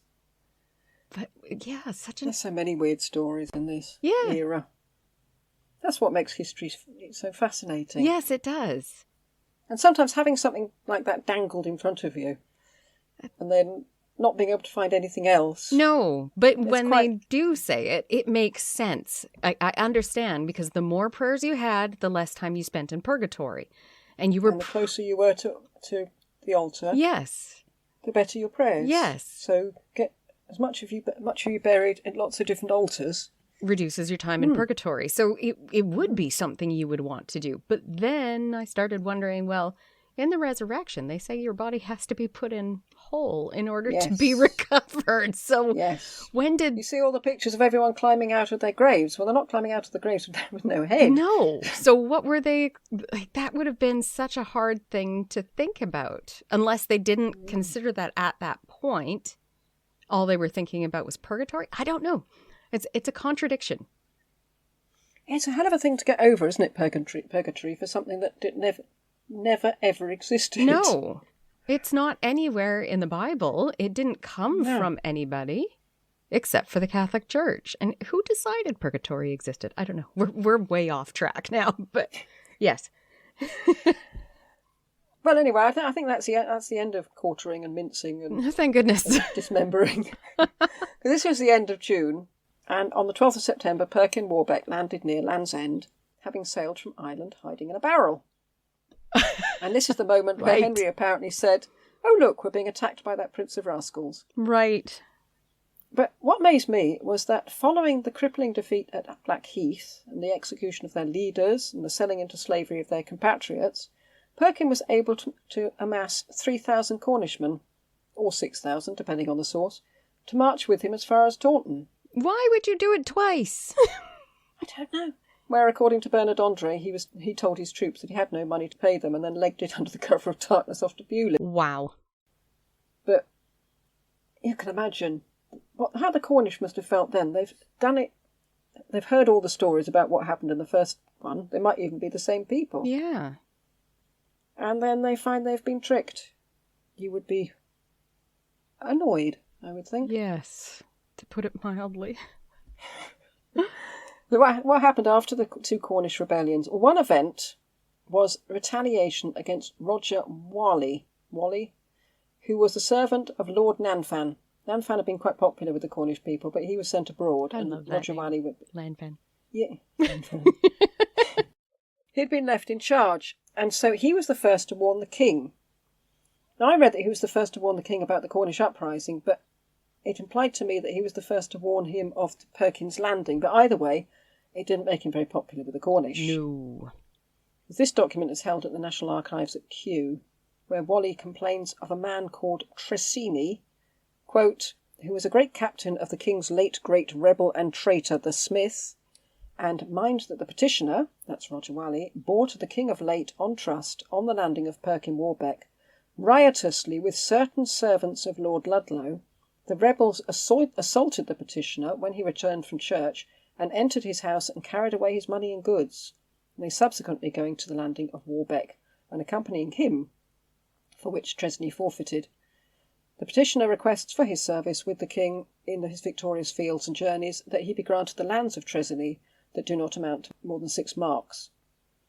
So Tresney was on his way to meet Perkin Warbeck, and he thought he would attack Roger Whalley on the way. Because Tresney had been with Perkin, his lands were forfeited, so Whalley said to the king, well, I should have them because I've been attacked and my stuff was stolen. Right. So it just goes to show that there was violent retaliations to those in Cornwall who'd sided with the king. Oh, you would surely expect, wouldn't you? Yeah. What do you call that? There must have been such... I'm trying to remember. People in France were imprisoned for it. What is that called? Oh, collaboration. Collaborators, yes. Yes. Yeah, I don't know if they shaved their hair or anything, but they just beat them up and nicked their stuff, apparently. Yeah. Following the Perkin Rebellion, Henry imposed heavy fines on Cornwall, causing yet more resentment. Of course. But by 1508, he had a change of heart, and he issued a charter of pardon and restored the Stannery laws. Aw, that's on... It was about the time when he was so ill that he thought he was going to die. I was just about to ask you, was that when? Yes. And that's when he had the change of heart about Dudley and Empson as well, wasn't it? And he forgave quite a few people their debts, and then he got better and said, actually, no, I'm having that back. Yeah, yeah. Last little bit. While I was reading of the events in 1497 in the London Chronicle, I happened to glance over to the next page where I read, quote, "This year reigned in this land a wonderful sickness called the Spanish pox, which continued upon many bodies 2 years before they were fully healed," unquote. I thought, I cannot escape. My eye just glanced over. I thought, oh, God, not more.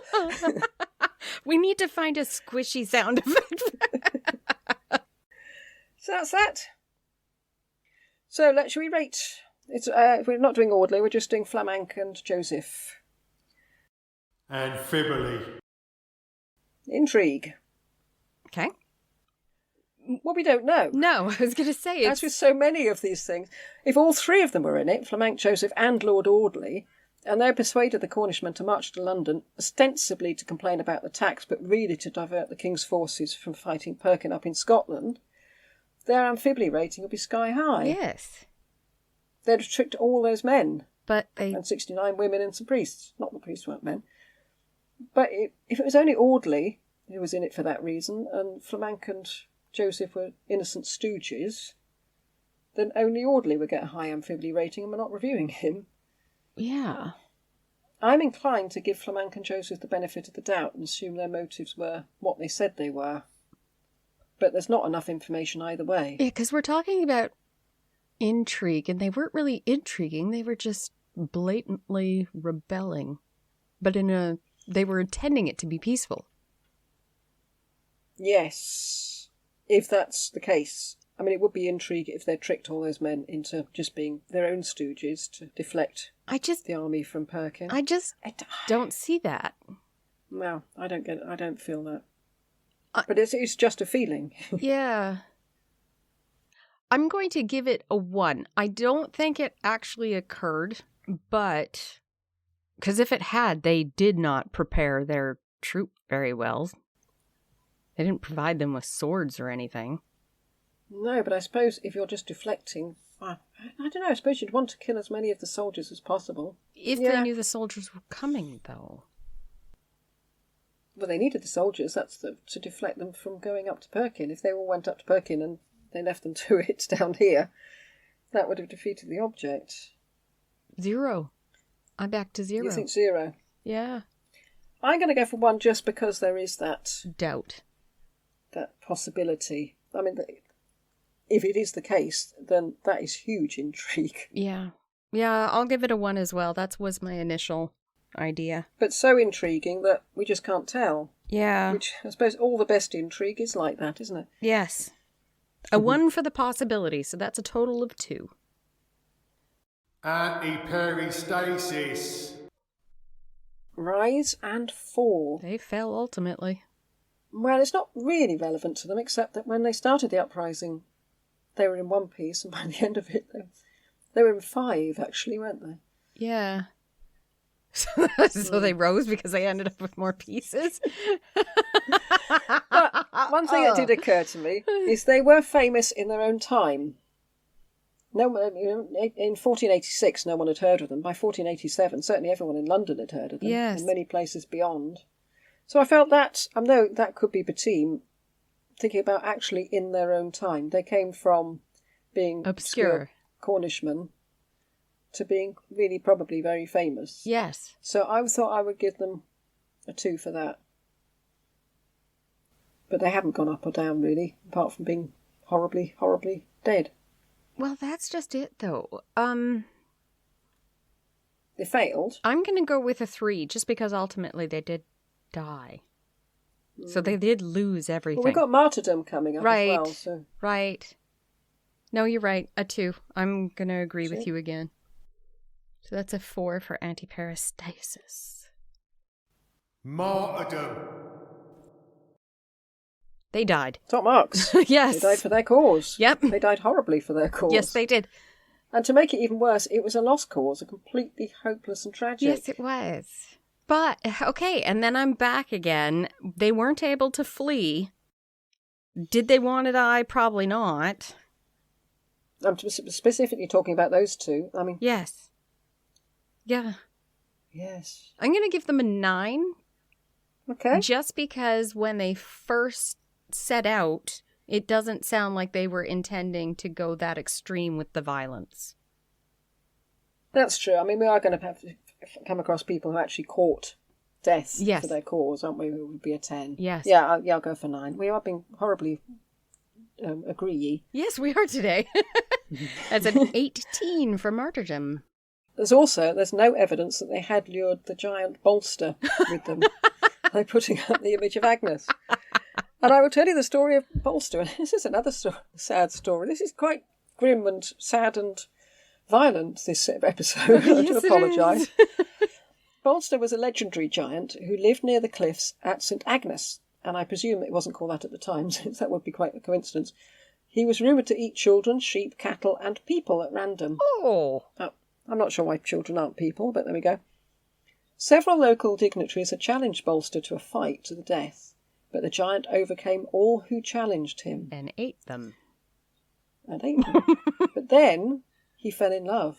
Oh, no. A beautiful young girl called Agnes stole his heart, and she was the one finally to vanquish the giant. Aww. Oh, wait. I'm sorry. When you say end it, she killed him?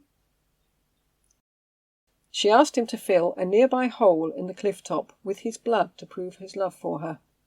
They asked for that sort of thing in those days, didn't they? I mean, now, if somebody asked for someone to do that, they'd say, actually, yeah, let's call the whole thing off. And not only that, I think I need to take you to the hospital now.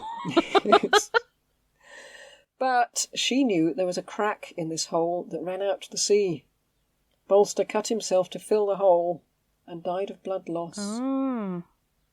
But there's a Bolster Day in Cornwall where they recreate this sort of story using giant puppets. Really? That's kind of cool. But what a sad story. In a very morbid way, that's kind of cool. It's amazing how quickly you forgive him for eating all those children, that she tricked him in such a horrible way. I have not forgotten him. I just think that she's not so nice either. Or is it that? I would be happy that he died, so maybe she's not evil. She was very clever. And he was dumb. Giants often are, aren't they? Yeah, they're not considered. I don't mean in real life. I mean they're set up as being blundery and. Yes. Anyway, he wasn't there, so had he been there, they might have won. BT. Posterity. They are very famous.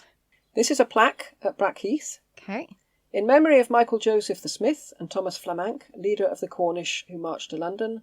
They were defeated here and suffered execution at Tyburn, 17th of June, 1497. They shall have a name perpetual and fame permanent and immortal. That's erected by the London Cornish Association and the Cornish Gossard, which I presume is some sort of council. To this day, the 27th of June, is celebrated Angoff Day, with events in Bodmin, St Keverne and London. So tomorrow you can get, well, for us, not for you, because it'll be much later by the time this comes out, but we could go and celebrate Angoff Day tomorrow. And who have we done so far that has their own day? Does John Cabot have his own day? I don't think so. No. They've got a shopping precinct. Yeah. And apparently in Bodmin it's known as the Flamank celebrations. In 1997, a 500th anniversary of the rebellion, a commemorative march was held, retracing the route of the original march from St Keverne to London.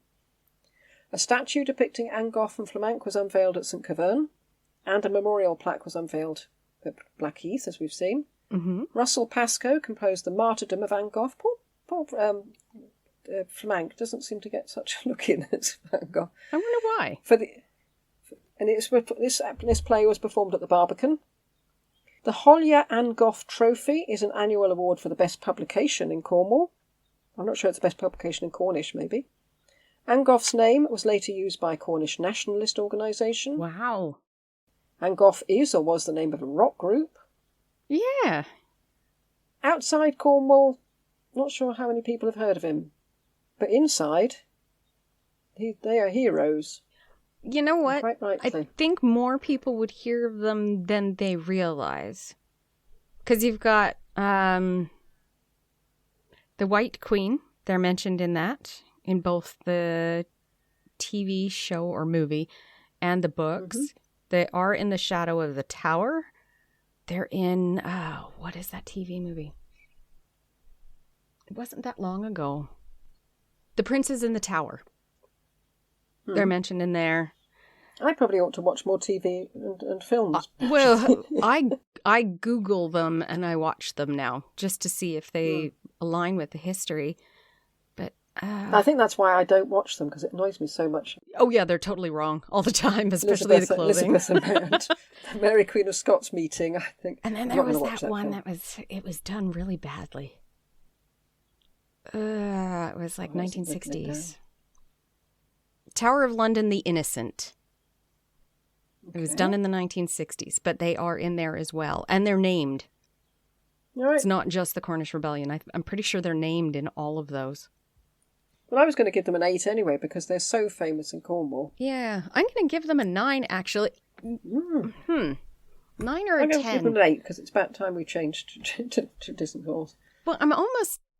Because if people aren't interested in this period, they're not like Thomas Cromwell that everyone will have heard of, whether they're interested in it or not. But well, it's not just this time period, though, because I remember one of the things that I was reading was just politics, and they were brought up. So was the Peasants' Rebellion of Richard II, Richard II. So if you're interested in history or politics of Britain, it would come up. I'm going with a 9 just because they are still appearing in movies. Okay. I'll go with an 8, because I'm not sure how famous... If you were to stop someone on the street and ask them about them, I don't think many people... Would they know their names? Possibly not. I'm still going to stick with my 9. So that's 17 for Bettine. Float a bleeding float. Do we have any pictures? I forgot to send it to you, but if you Google the statue at St Keverne, it's all we've got. It's a commemorative statue, which must be a plus, but there's no way it looks anything like them, which must be a minus. So we have no idea if that's a likeness. I don't see how it could be. I can't imagine there are any pictures especially of them. since they're so angular. And it was put up in the 1990s anyway, so he's got his anvil. He's got his foot on the anvil, so he's... Oh, maybe that's from the Anvil legend. And Flamank is holding a document, so it shows that he's a lawyer. I mean, there's not been many who've got their own statues. No, Cabot there aren't. had several. So I was going to go straight down the middle of the 5, because they've got the statue, but it doesn't look like them. Well, it'd be a lucky guess if it did. I'm going to drop that down to a 3, actually. Okay. Because it definitely wouldn't be a likeness. And... Yeah, I'm going to go down to 4, actually, because, yes, they've got a statue, but it's, as far as things like symbolism... And yeah, there's no symbolism there either. It's just 2 statues that were put up much 4, later. I'll go 4. Okay. Ooh, that's going to be one of our few decimalized ones. Yeah, 3.5. So that gives them a total score of 44.5. Not bad. Not bad. Now the big question. The big question. Are they too delicious or what? No. No. I was going for a definite yes. Were you? Yes. All right, they didn't succeed, but I don't think that matters. They had a valid cause and they fought for it against the odds. They're incredibly brave.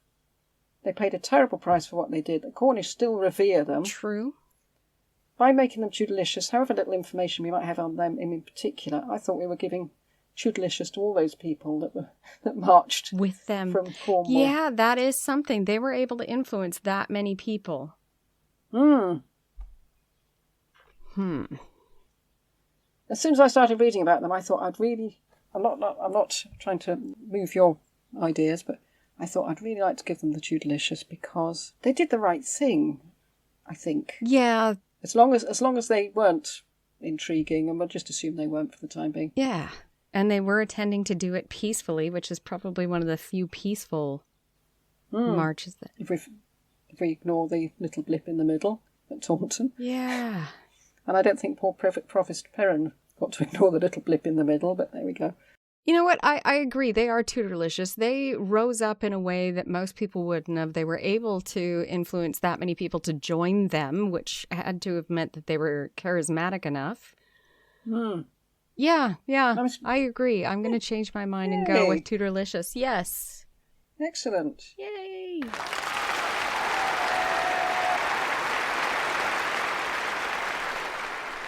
Brilliant. Yeah.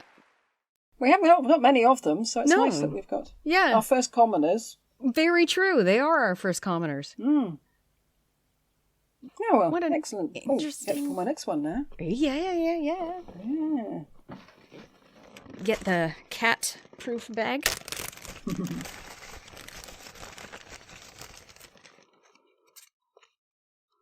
Aw, I wanted this one. Oh, is it her?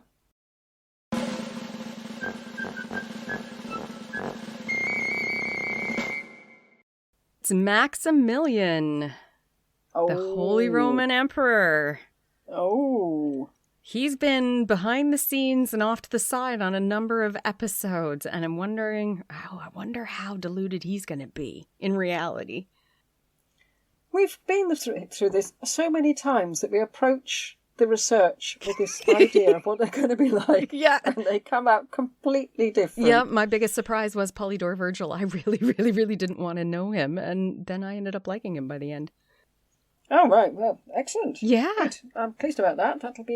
That'll tie up quite a few bits, I think. And it'll be interesting to see exactly how he managed to get so much money out of Henry without actually giving Henry anything he wanted.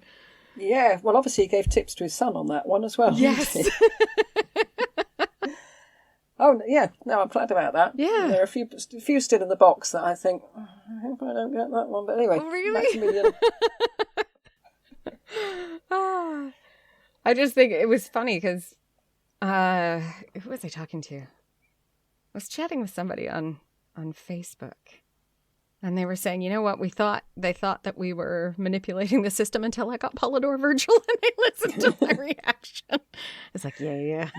Otherwise I would have stacked the odds and given that to Lucy. No, we're not manipulating it. Nope. We've got to do them all at some point, so we might as well do. Yeah, very true. Stick with it. Very true. Got a couple of parochial announcements that we forgot at the beginning. Yes. That you've reminded us since. One is that we had a joint podcast with Battle Royale and Ranking 76, which was good fun.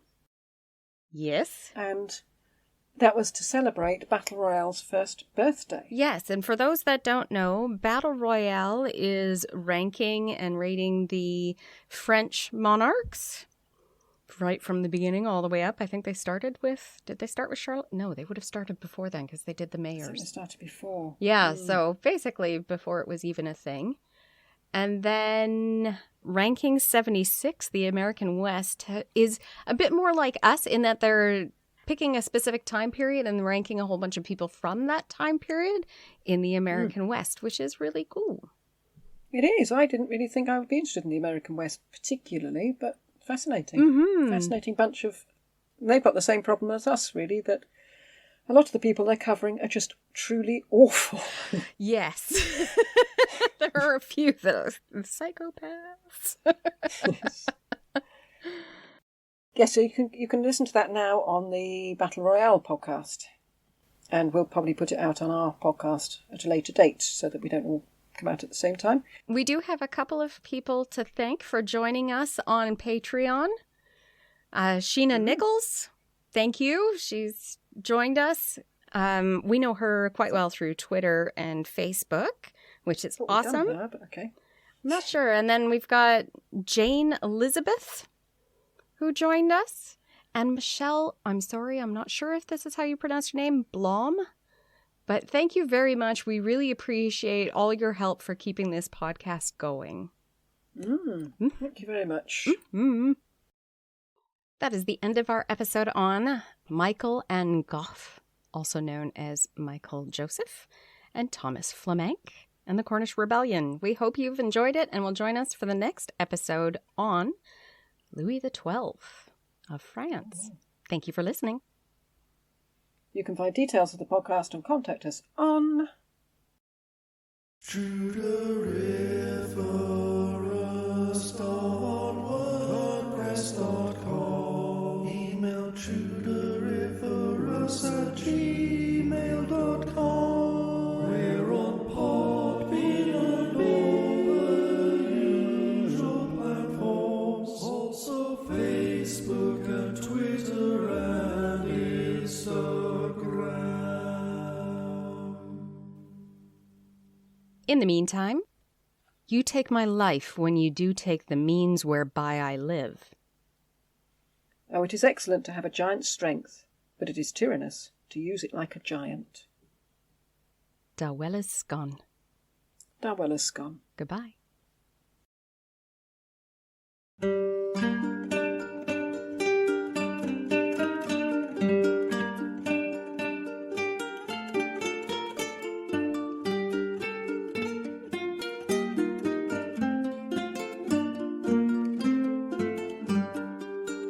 "6,000 men, a lawyer and a smith, set off from Cornwall to create a myth. Swamped by taxes and a king who takes the pith, they had to take a stand.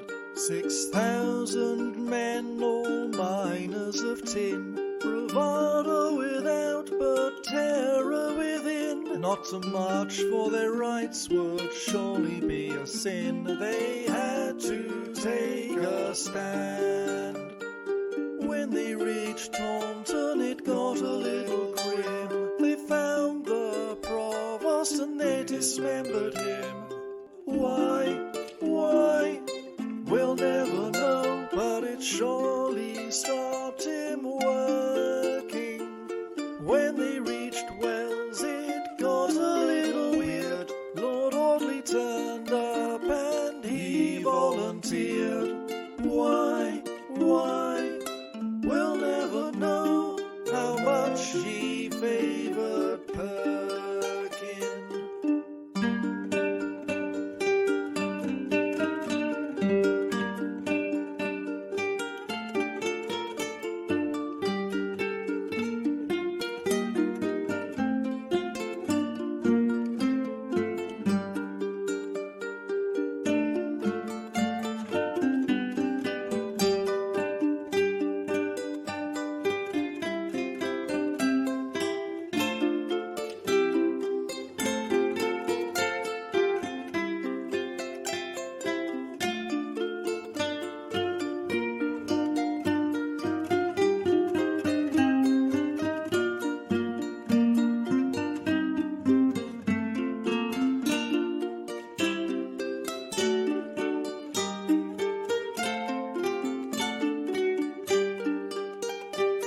"6,000 men marched onto London town. They faced Lord Daubney, but were they down? Of course they were beaten hands down. Those brave men took a stand.